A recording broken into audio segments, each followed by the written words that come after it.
Always am a fool for your love.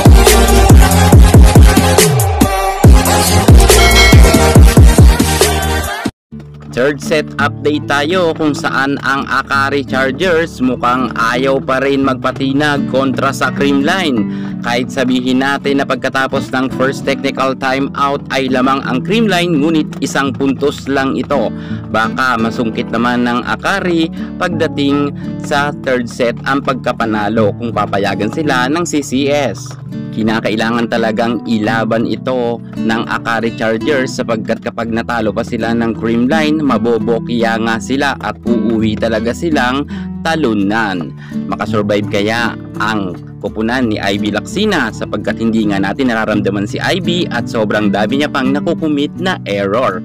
Medyo malungkot nga ngayon ang mga fans ni Ivy sapagkat hindi nga ngayon nakakapuntos ang kanilang Barbie. At mukha talagang mangungulelat na naman ang Akari ngayong conference. Sayang, kaninang first technical timeout ay sobrang dikit nga ang kanilang scores, ngunit talagang hindi nagpapaawat si Gemma Galanza at si Bernadette Fons kung saan bago nga magtapos ang second technical timeout ay lamang na naman ang Creamline Cool Smashers ng 4 na puntos.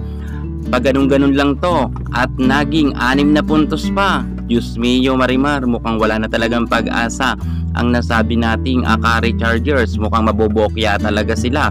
6 na puntos na naman ngayon ang kalamangan ng Creamline Cool Smashers.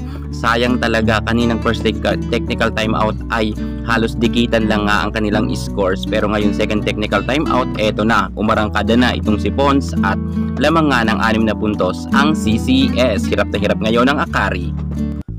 At ito na nga ang pinakamasalimuot na game ng Akari.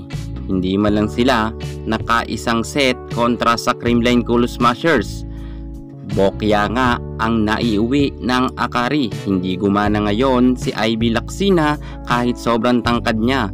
Mukhang natameme ngayon ang mga fans ni Ivy na nagsasabi na kayang-kaya daw nitong mapataob ang Creamline at madala nito ang Akari sa tagumpay ng pagkapanalo.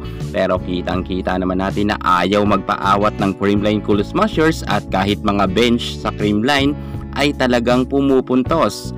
Vargas Soriano hindi talaga nagpakabog kahit sa mga star players ng Akari. Kitang-kita natin na nakipagsabayan talaga ang mga bench ng CCS. Dagdagan mo pang Gemma Galanza at Tots Carlos, talagang wala na silang laban. Meron pa silang Bernadette Fons. Grabe talaga ang effort rin ni Kyle Negrito at ni Atienza. Kitang-kita naman natin na talagang magaganda rin ang first ball ng CCS at maganda rin ang mga set ni Kyle Negrito. Patunay lang to na talagang iba ang chemistry ng Creamline kung ikukumpara natin sa ibang team. Kahit sabihin natin na malakas na ang Akari dahil wala pa silang talo, pero kapag tinapat mo talaga sa Creamline ay kayang-kaya silang patiklupin.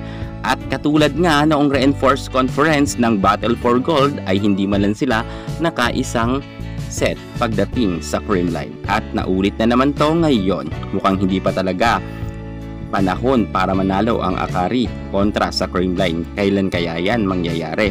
Kitang-kita naman natin sa score na 16. Grabe, siya ang kalamangan ng Creamline. Tinambakan talaga ang Akari. Congratulations sa ating Queen Gemma Galanza team. Panalo na nga sila at 3 set yan.